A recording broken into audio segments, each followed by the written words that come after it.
Hello everyone, welcome back. So in this session we are going to solve few numerical problems on shortest job first. So I have already elaborated the shortest job first, right? Scheduler will give the preference to the processes those will request less CPU cycles. Okay, so let's solve the problems. The very first problem is given as there are three processes P1, P2 and P3, and we need to find out the average waiting time, or you can calculate average turnaround time also, right? But arrival time is not mentioned here. So whenever arrival time is not mentioned, then you consider equal arrival. So here I have mentioned the arrived at the same time in ready queue. That means arrival time you consider as 0, right? So I'm saying arrival time 80.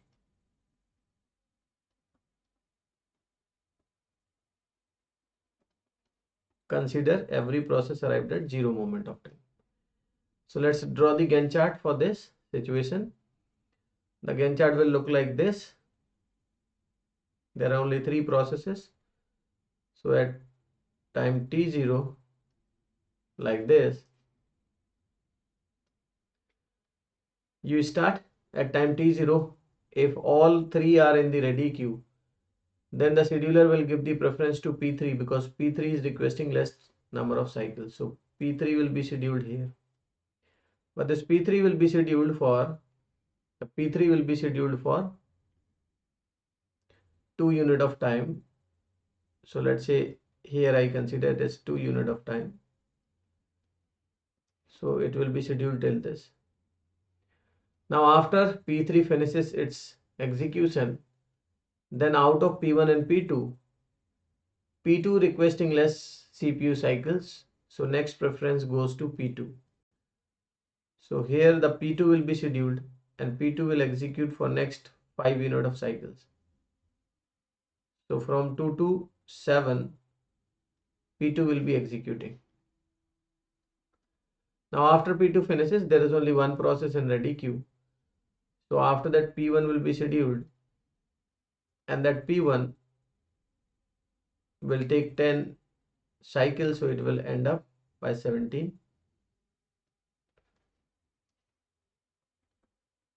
So this is the Gantt chart of this particular problem. Now when you want to calculate the waiting time, you calculate waiting time for, let's say, process 1. The process 1 waiting time is when the process 1 is scheduled, that is 7, minus when the process was arrived. So process 1 arrived, every process arrived at 0 in this situation. So waiting time for process 1 is 7. Waiting time for process 2. Process 2 start getting executed by 2 unit of time and it was arrived at 0 unit of time. So it is 0. And the waiting time for process P3 is 0 because it arrived at 0 and scheduled at 0. So if you calculate the average waiting time of the system, then it is 7 plus 2 plus 0. So this is not 2, this is 0. 7 plus 2 plus 0 divided by 3. So it is 9 divided by 3. It will give us 3. So the answer would be A for this problem. If you also want to calculate the turnaround time, then you calculate turnaround time TAT for process 1, let's say. So turnaround time is the overall time, when the process finish or completion time of the process. So completion time minus arrival time. Completion time of P1 is 17. It is finishing at 17 and arrival time is 0. So turnaround time for P1 is 17. Then turnaround time for process 2. Process 2 finishes at 7, arrived at 0. So turnaround time is 7. And turnaround time for process 3. 3 finishes at 2 and arrived at 0. So turnaround time was 2. Then if you calculate average turnaround time of the system, it will give us 17 plus 7 plus 2 divided by 3. So it is 9 plus 17, that is 26 divided by 3. And if you solve this 26 divided by 3, it is 8.66, I guess, right? So it comes like 8.66. This is the average turnaround time. This is the average turnaround time, and this is the average waiting time. Now let's look at, there are certain challenges in this algorithm. Although this algorithm provides the optimal solution in terms of the response time and waiting time, so shortest job first will always give you the optimal average waiting time, right? But let's discuss some tricky point in this. Let's say if there is a conflict in the system. What is the meaning of conflict here, which I want to highlight? Let's say process P1 is requesting 2 CPU cycle, and process P2 is also requesting, let's say, 2 unit of cycles. Then there is a conflict. So if more than one processes are requesting same CPU cycles, then how to resolve this conflict? So there are 2-3 ways I have mentioned here. Priority based scheduling, if every process is having priority associated to it, which generally we have in Linux or Windows kind of system, then in case of conflict, based on priority we can resolve the conflict. So if a process, let's say P1 is having, this is, let's say, burst time, BT I am writing. If there is priority also, let's say P1 is having priority 1 and P2 is having, let's say, priority 2, then P1 will get the preference, because lesser the number, higher the priority generally we consider. Okay, so this first priority based conflict resolution, I guess it must be clear to you. Next is random selection. Also we can do if there is no priority. If there is no priority, or maybe priority is same. So if you consider processes have same priorities, so it is also a difficult situation. Both the processes are requesting same burst time, CPU cycles, and let's say I'm considering this is not 1, this is also 2. So both the processes are at same priority. In that case, what we can do is we can simply schedule anything. So first we can schedule either P1 or we can go for P2. It doesn't affect the average waiting time of the system, right? So we can go for it. Third says that if there is a conflict like this, in that case we can go for aging kind of mechanism. So what is aging? If P1 arrived early then P2, then in case of conflict we schedule P1 first, right? So please do remember, in case of conflict you can resolve the conflict based on these things. Now let's discuss, there are some challenges apart from the conflict also, because in shortest job first the decision is being made based on the required CPU cycle or requesting CPU burst. But in every cycle the process will generate the request, and that request or required CPU burst prediction is a challenging task. So based on that, there are different estimation techniques how we can predict the required CPU cycle in the next burst or next cycle. There are generally these techniques incorporated. So the very first famous technique is average CPU burst time. So what we do, that let's say in the very first cycle the process requested, let's say, 2 CPU bursts, then next cycle 3, then 4, then 5, and so on. So let's say you are having the data of 5 previous cycles. Now you are trying to predict for the 6th. So what simply we can do is we can take the average of all and we predict the next CPU burst based on the average, right? So this is the very first technique. Then the second one is exponential smoothing. So if exponential smoothing or exponential averaging also we consider it. What we consider in this technique, there are two things. One thing is the estimated burst which we estimate every cycle, and one thing is actual required cycle, the burst. So what we can do here is a formula, let's say. So if we are estimating the required CPU burst for a cycle or for time period, let's say t plus 1 cycle, then we have one factor or a smoothing factor which we consider alpha. Alpha can be anything from 0 to 1. Okay, and we multiply this thing with the actual burst of cycle, you can say t. So in t or previous cycle, because here we are e for estimating, so we are estimating for t plus 1 cycle, and this is the actual cycle or burst which was required or requested by the process in the immediately previous cycle, that is bt. Plus we also have, we multiply 1 minus alpha with the estimated CPU cycle or burst in the cycle t which we have estimated. So when we apply this particular formula, we get the estimated or requested or required CPU burst for the t plus 1 cycle or next cycle, you can say, right? So please do remember this. We are going to solve the problem, so you will be clear on this. Now the next is moving averaging. So what is moving averaging? Moving averaging means, let's say you may have available data, previous data for 10 or 20 or 100 cycles, but we are not going to calculate the average based on the previous 100. We may have like a kind of sliding window in which we consider previous 5 cycles only. So we estimate the next cycle based on the previous 5 cycles, although we may have available data for 100 previous cycles, right? So that also we can do. Then maximum likelihood estimation can also be incorporated in the system. So this technique, like likelihood, you must be aware about it, is based on the statistical analysis of the data which is available based on the previous experience or past experience of the process.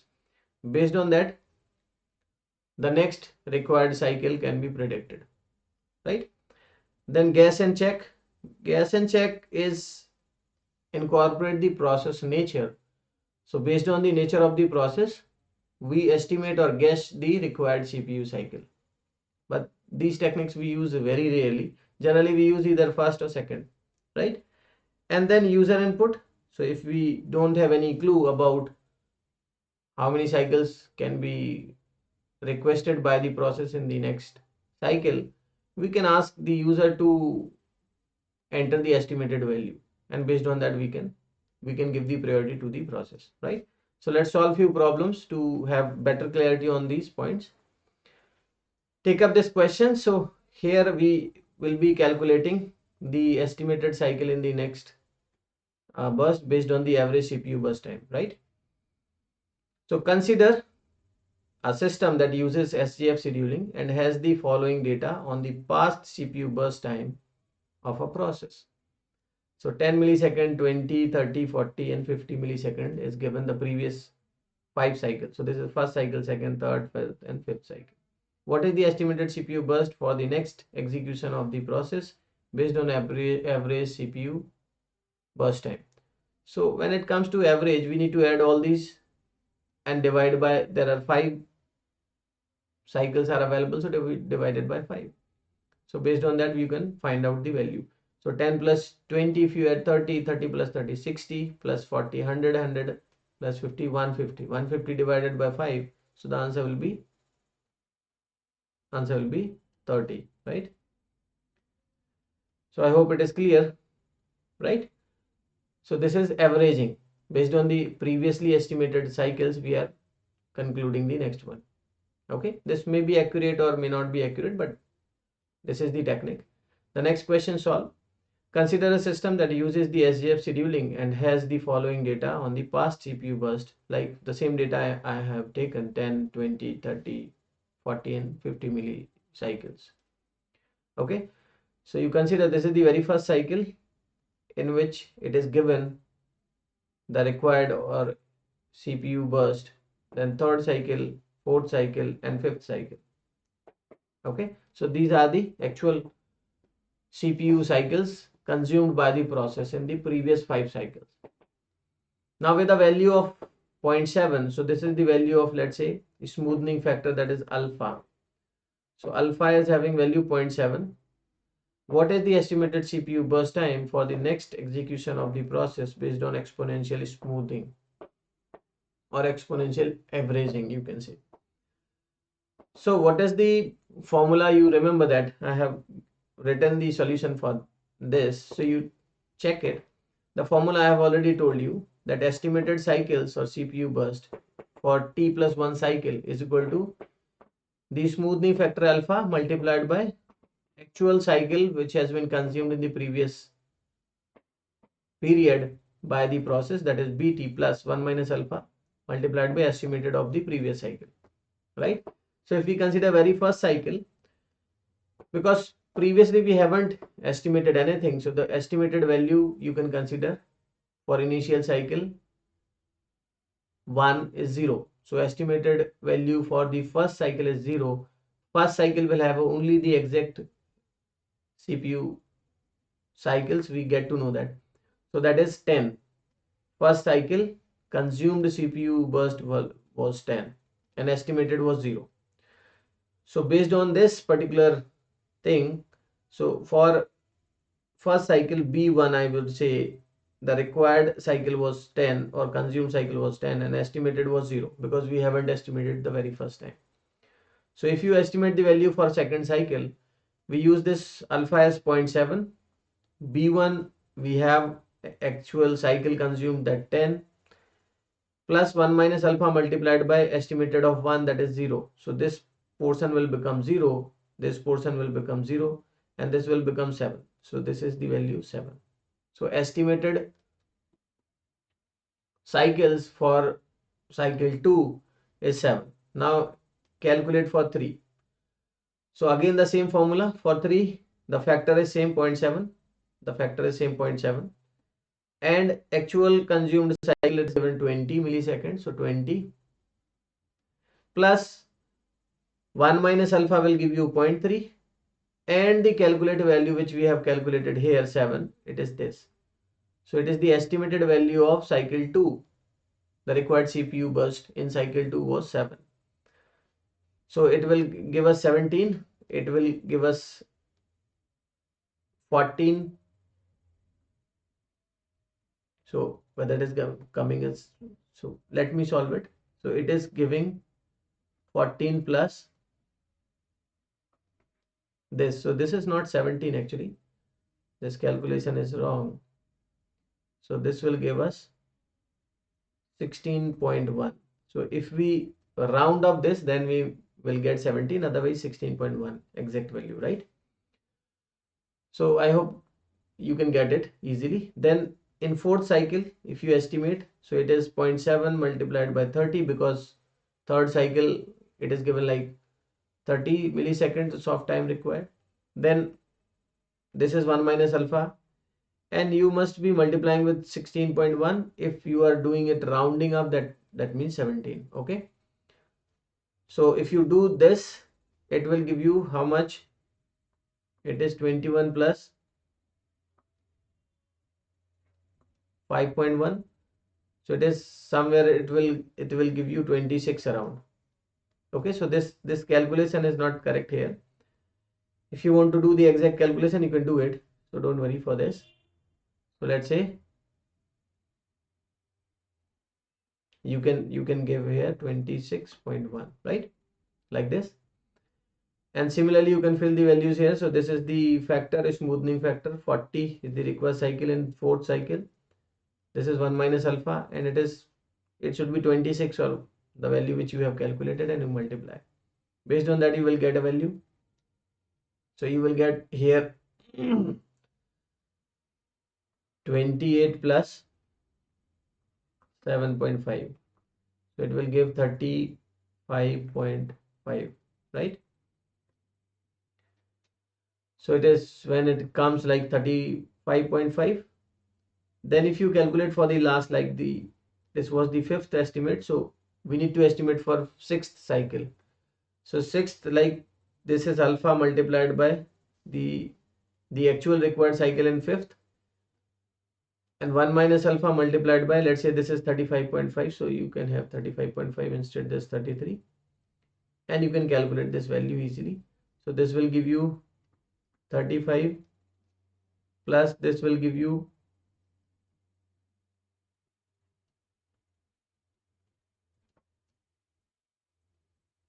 so somewhere around you will get value like this. No, so you will get 10.65, right? So it will be somewhere around 45.65. Okay, so it is not that difficult to calculate. Please do remember this formula. That is very important formula for you in case of shortest job first. So I hope with these examples you must be confident enough to solve the problems on shortest job first scheduling. So I'm closing this session. Thank you everyone. See you in the next session.